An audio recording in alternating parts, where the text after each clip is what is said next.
Friends, listen to these words. The other day, Willie Mays hit his 522nd home run. Now, he's gone past me, and he's pushing, and I say to him, go get him, Willie. Baseball gives every American boy a chance to excel, not just to be as good as someone else, but to be better. This is the nature of man and the name of the game. I hope that someday Satchel Paige and Josh Gibson will be voted into the Hall of Fame as symbols of the great Negro players who are not here only because they weren't given the chance.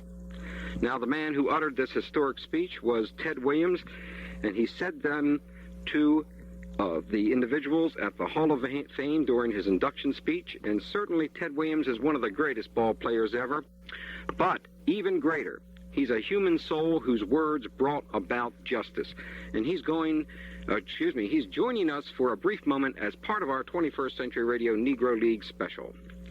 Welcome to 21st Century Radio, Mr. Ted Williams. Thank you very much, Bob. Were you able to see some of the Negro Leaguers in action?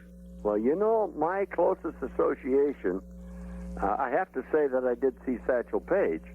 And as a young kid, and I was 14 at that time, Satchel Paige had already started to establish a reputation of he was something extra special. Mm-hmm. So much so that when he came into San Diego, and most of his career was played back in the Middle East to the east, he was a great attraction, and I went to the San Diego Stadium to see Satchel Paige. Little did I ever dream that 14, 15 years later, I was going to hit a Satchel Paige. Now, the big thing I'm trying to do is answer your question about I did not really see as many of the black players as it might seem that as I talked, that I saw so few.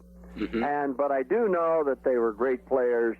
I do know what I heard the other great players 10, 12, 15 years older than I was in the big leagues, like Jimmy Fox, like Joe Cronin, like, any of the older players that played against some of those black teams in Kansas City. Bob Feller, he had a lot of exposure to him. And, I mean, he used to rant and rave about how good this guy was, how good this fellow was, how fast this guy was. And I know the only time I ever went on a barnstorming trip, and we did play some of those teams, and I said, well, I didn't play very much, but I sure played against a lot of good players in the coast, and a lot of the teams were predominantly black. Boy, they were tough, and they were good, and I said, boy, I don't know why I'm getting myself involved with this kind of competition when I'm not getting paid that much, nor it's not even an official American League game. Yeah. And I knew then how good a lot of them were. Mm-hmm. And my sentiments have always have been, what a shame that some of the great talents like Josh Gibson and like Leonard and like Dandridge and like O'Day and all those fellas did not get an opportunity to play in the big leagues. Yeah, well, we're desperately hoping here that Leon Day finally makes it in this year.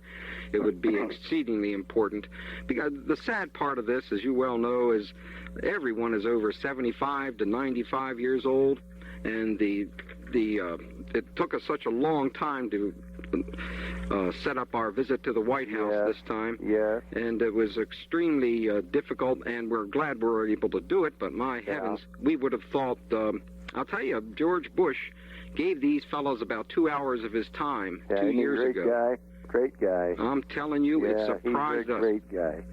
Well, you know, the premier edition of the Ted Williams Card Company was just superb, Ted, and we think it's one of the best sets of 1993. Well, you're awful nice to say that, because, you know, when we conceived of us making a card set, we could see the shortage of a little more viewpoint on players that weren't the record-breaking players, but who contributed so much to baseball, like, and are not in the Hall of Fame, but were great players and left their mark in baseball. And now we're talking about some of the great players that were in the Negro Leagues.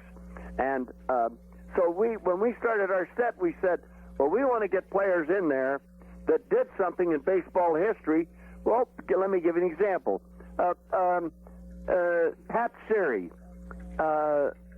played and hit 4 home runs one game. Mm-hmm. Something Babe Ruth never did. Yeah, sure. Something Hank Greenberg never did. Something Joe DiMaggio never did. Something Ted Williams never did. But he hit 4 home runs one game. Mm. So he deserves to be in our set because he's part of baseball history, and it's an education to people that love baseball. Yeah.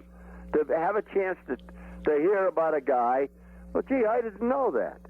And so the same thing applies with some of the great black players that played.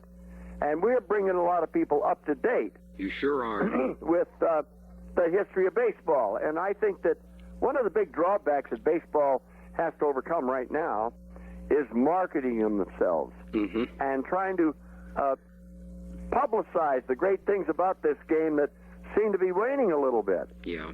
And but this type of thing will revive the interest in a lot of ways. Well, the good thing, one of the excellent things about the sets, of course, is that you had the subsets of the Negro Leaguers, the barrier breakers, and then the women baseball players. I mean, you are breaking ground where no other card company would go. Well, God bless you for it, Ted. You know, that set reads like a book. Well, I know. I'm glad you're enjoying that because that's just exactly the concept we thought about when we started it.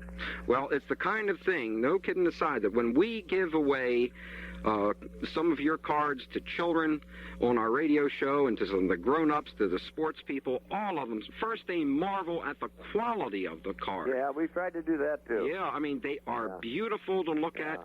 The foil, you know, the beautiful green foil and the gold foil that you used, that's a card that's going to last forever. It's going to a card that I remember when I first went out there and started, I tried to buy as many of the Negro League players as I could. Well, at first I could get them for 10 cents a piece, Ted. Yeah. Now you can't. your cards. Your percentage of profit's greater than ours.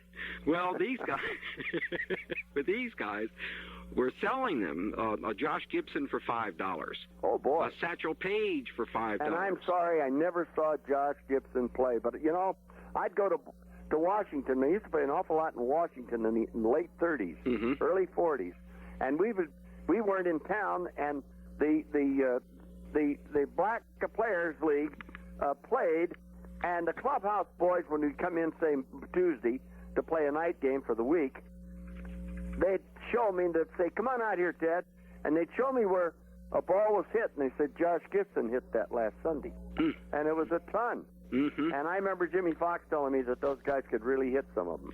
Well, that Griffith Stadium was some monster of a stadium. Yes, it was. At that time, it was a long ballpark. Ooh, boy, was that 450 center field or what? Yeah. Boy. Well, it was a long ways. I tell you, they had one little advantage. They used to use the 98 ball. The 98 ball was a little livelier than the American League, official American League. But those guys could hit. Gee, Josh Gibson, everybody raved about how he could hit a ball. Well, what about their upcoming set in 1994? Is it going to be following the same tradition? The same pattern. We got other players that weren't in our other sets. For example, we got Johnny Vandermeer. Nobody has ever pitched 2 back-to-back no-hitters in a row. He isn't in the Hall of Fame, and he did something no other pitcher in the history of this game did. So you see, there's another little interesting insight. Yeah, that's for sure. And so that falls in line with our basic principle that we wanted to put things in there that were interesting, historical, educational, and entertaining in all ways. And so apparently we're succeeding some things. Bob, it's awful nice to talk to you. Hieronimus, is that your last name? Yes, sir. All right. Sir. Now, one last thing before we go, because I know you have some important things to do. We understand that the grand opening of the Ted Williams Museum in Florida is going to take place next week. Well, it's going a little better even than I thought and hoped that it might. And it's going to be quite an event. We're going to have, I think, 20 Hall of Famers there. Oh, my. Yes, we're going to have 20 Hall of Famers. We're going to have a good crowd. And it's really a stunning building. And it's, again, we're going to keep the same basic thoughts about how we want to keep it going, how we want to promote it.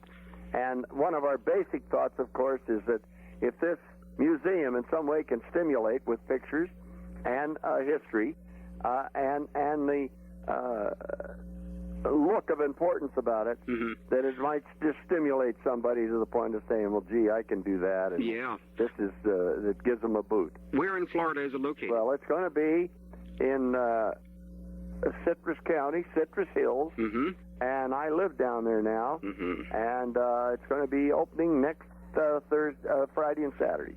Well, I want to thank you very much for joining us, Ted. And we understand the president's even going to be attending that opening. Well, we keep hearing rumors, but, you know, presidents are pretty busy. I understand. And, yeah, that's right. And, Bob, I hope I get a chance to meet you sometime. I hope so, too, Ted. And God bless you for the work that you're doing. Thank you very much. It's truly outstanding. And, you know, if you set a standard in many different levels of your life, that it's going to be mighty difficult for others to live up to. Oh, boy. God bless you for it, Ted. Thank you very much. Talk to you again, I hope. Bye, Doc. Bye-bye.